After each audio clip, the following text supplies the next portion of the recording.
Welcome to episode 2 of Let's Talk About It. Again, I'm Lewis. This is Raul. We're missing Raymond today. He actually couldn't do it, but we just kind of wanted to come back and chat a little bit. Today, we're going to talk about a couple of things. First and foremost, what's been going on, man? Man, living a dream. Yeah, in my day-to-day life, man. Other than that, it's all good. It's just, it's everything's taking adjusting to see how it all goes. That's cool, brother. Since the last time, a few people have seen it, seen our podcast. They've had some feedback. You talking extremely low. It was one of those. Yeah, definitely. I'm not a loudspeaker, so it's hard. I'm working on it though. Yeah. That's cool, brother. Yeah. So, man, how's Charlie Mike doing? Charlie Mike's doing good. So y'all know. Well, I think I already said it before, huh? But no, I don't think you have. Tell us a little bit about Charlie Mike. Charlie Mike is Military Apparel is a company I started. It's one of those things that happened when I was in a. I don't know. Just say it, man. Yeah, I was in a deep depression state. I was suffering severely with PTSD and substance abuse and I just felt alone and trapped and I was in my own head and I was in a horrible place, I was listening to this song on repeat, and Charlie Mike. It's by this retired Army sergeant. His name is Jeff, but he goes by the name Soldier Hard. And he sings about his time in the military, his recovery with PTSD, his afterlife, things like that. And he made this song, Charlie Mike. As you know, in the military, when they say Charlie Mike represents continue the mission, drive forward, right. Keep pushing.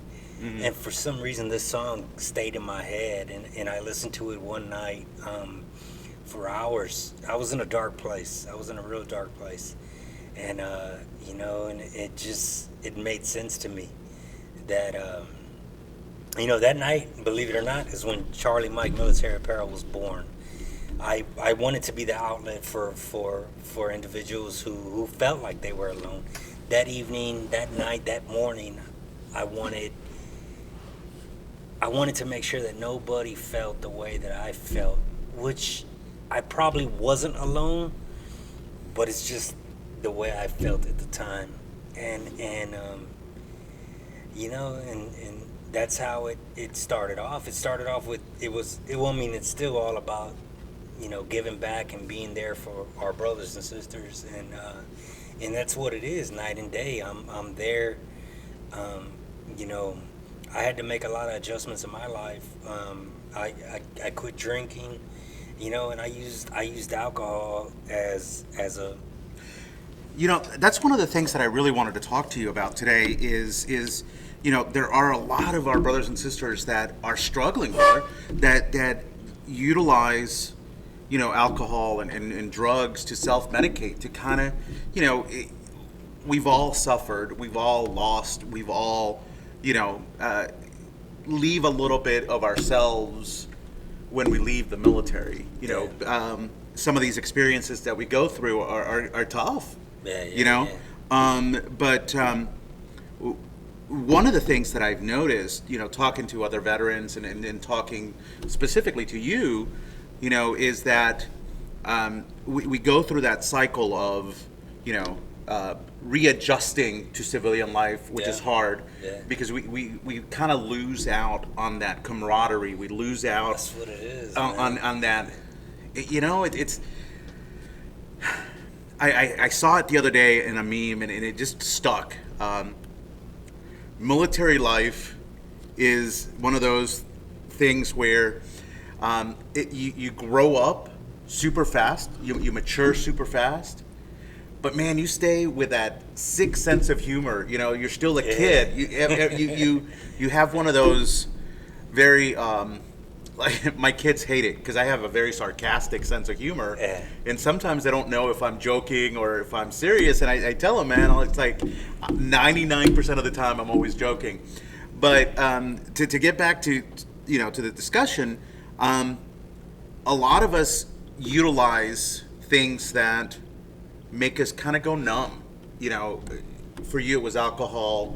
I actually did a lot of drinking back in the day. And I was very fortunate. I found a therapist that helped me with my depression. And to this day I still battle it.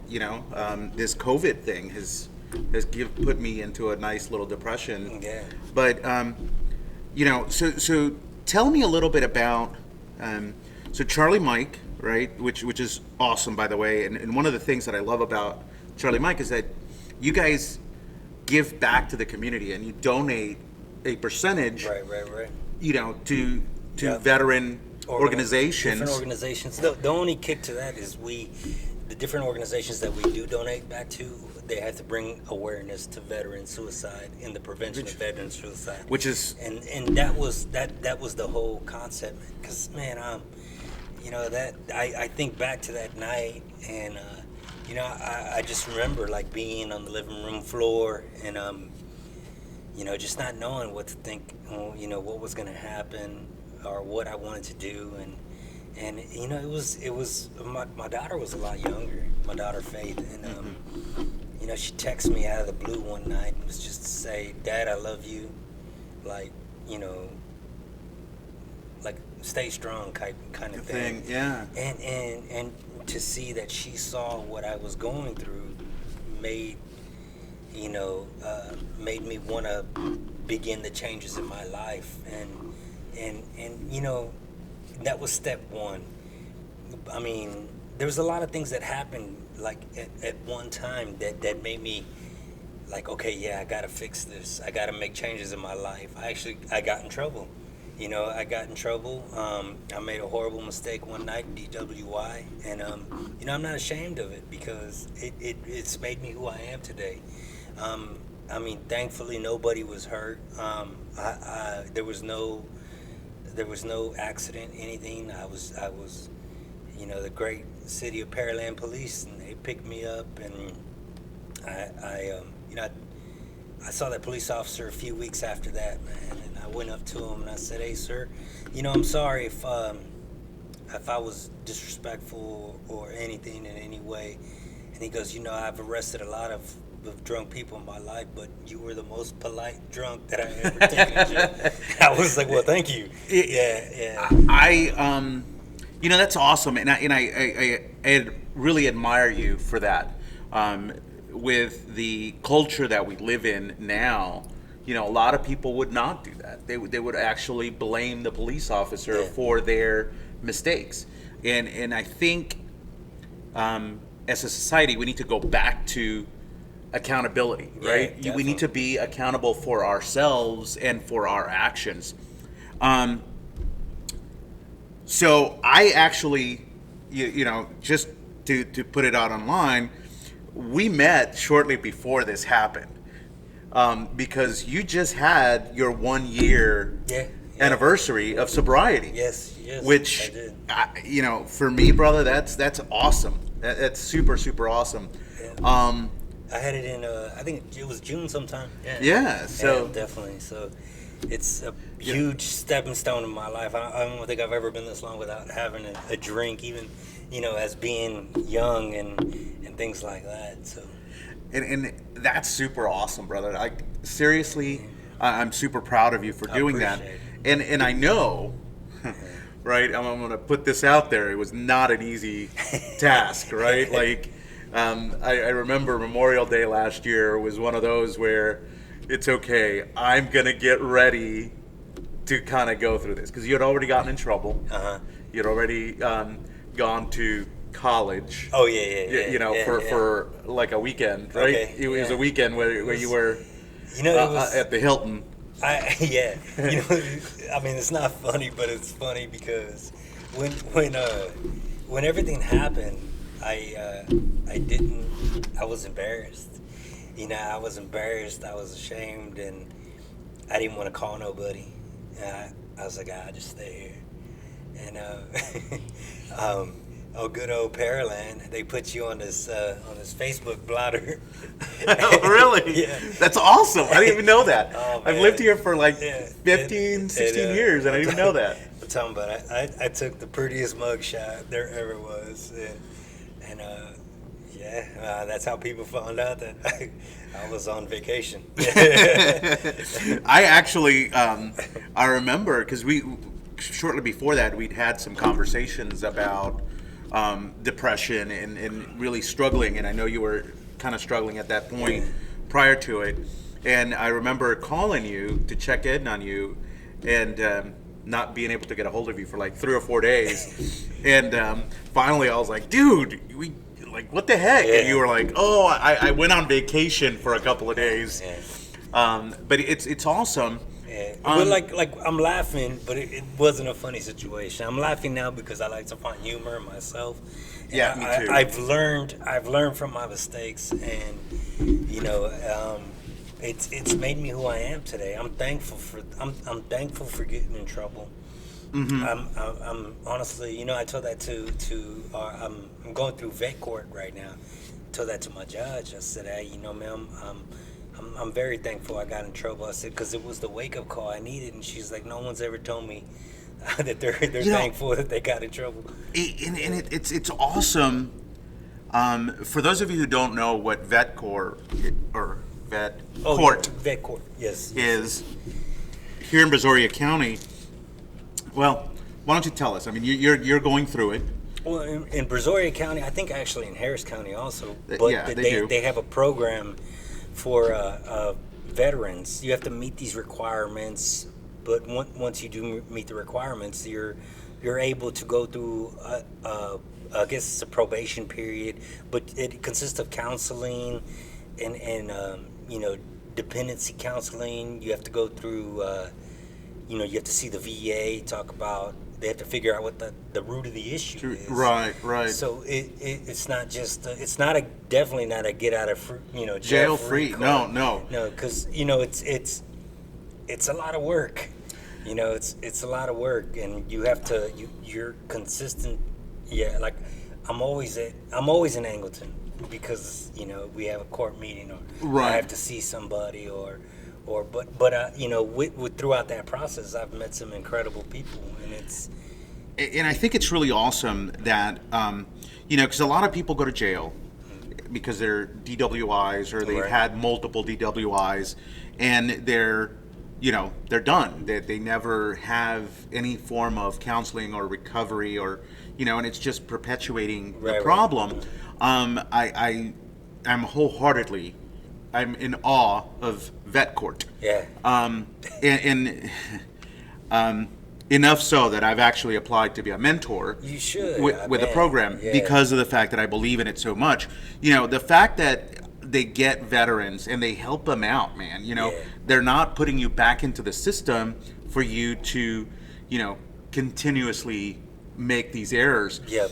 And it's awesome that those programs are out there for veterans. Yeah. I am part of a couple of other mentoring programs for veterans, and it's always great because of the fact that as a veteran, I'm more open to opening up. Yeah. It's easier to open up to somebody else that has gone through some of the same situations than it is to just some random individual. Right. Yeah, I can see that. One of the biggest things that I've gotten out of it is remembering where I was, seeing some of these people that are going through some of the situations that I've been through, and being able to help them, and at the same time it strengthens me in my resolve to stay away from some of those things, because I was very fortunate. I actually hit rock bottom, but it was a little differently. Yeah. I completely ruined a marriage. I ruined my life and everything, and those were the things that led me to start seeking help, and so I didn't have to go on a vacation. Yeah, I mean, next time I think I'll go to Hawaii, but yeah. Yeah, exactly, right? Yeah. So just one of the things that I always want to tell people is that, what you're seeing is the end process of a long term, process. You always want to use the same word multiple times, I guess. At least in my head, you do. But one of the things that I want to tell people is that it's not an easy process. That you do stumble and you fall. yeah. So why don't you tell us a little bit about some of that? I haven't. I've always been strong-minded. I know I could always, when I put my mind to something, I know that I can do it. And once I decided that I wanted to quit drinking alcohol, I haven't really had a problem. No, I haven't had a problem. I've taken myself out of a lot of different situations because at the beginning, I was scared to be tempted. Mm-hmm. So I removed myself. I spent a lot of time isolated. I know. Yeah. Taking yourself out of those situations, I guess it's...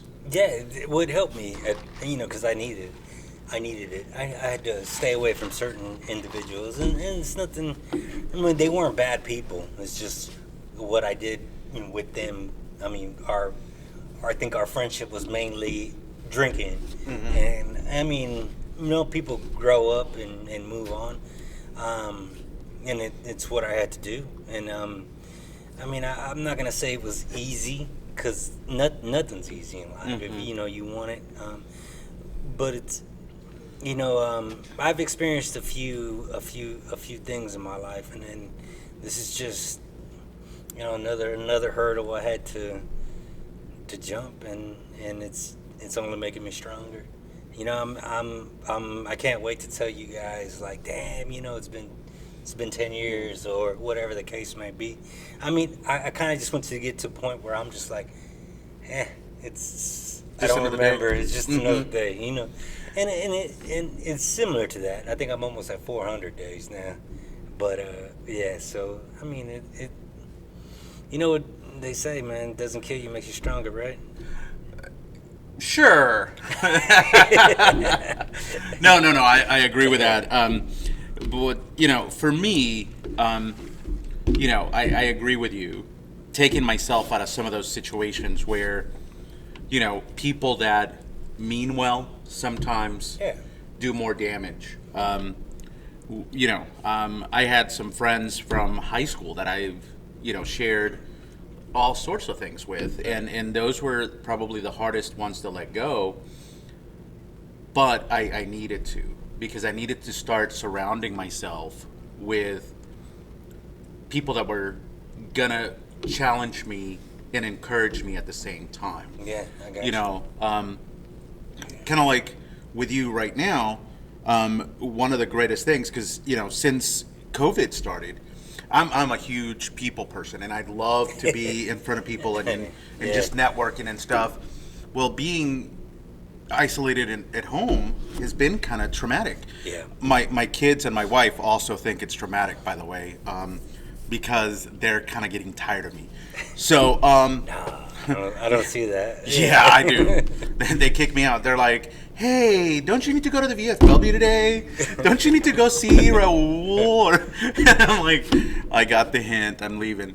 No, but it's been tough, because I'm looking at my business that's going under. I'm looking at the fact that I don't have the social aspect of my life, and one of the other things for me, it really has been the fact that it's one of these domino effects, right?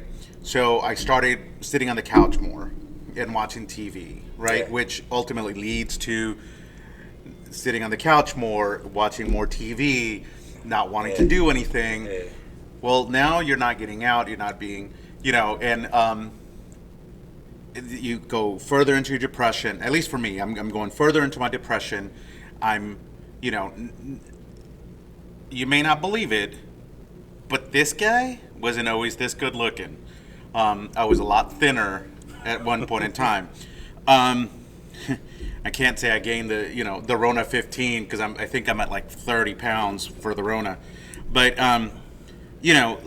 things are starting to wear on me. I got up the other day and my gosh, it took me like 7 minutes just to finally get everything loosened up and, where it wasn't taking that long. Yeah. But so it's one of those things where I honestly feel that having those positive role models like you, having those people that call and check up on you, and it's a good thing. Accountability partners is what my church calls them. I like that.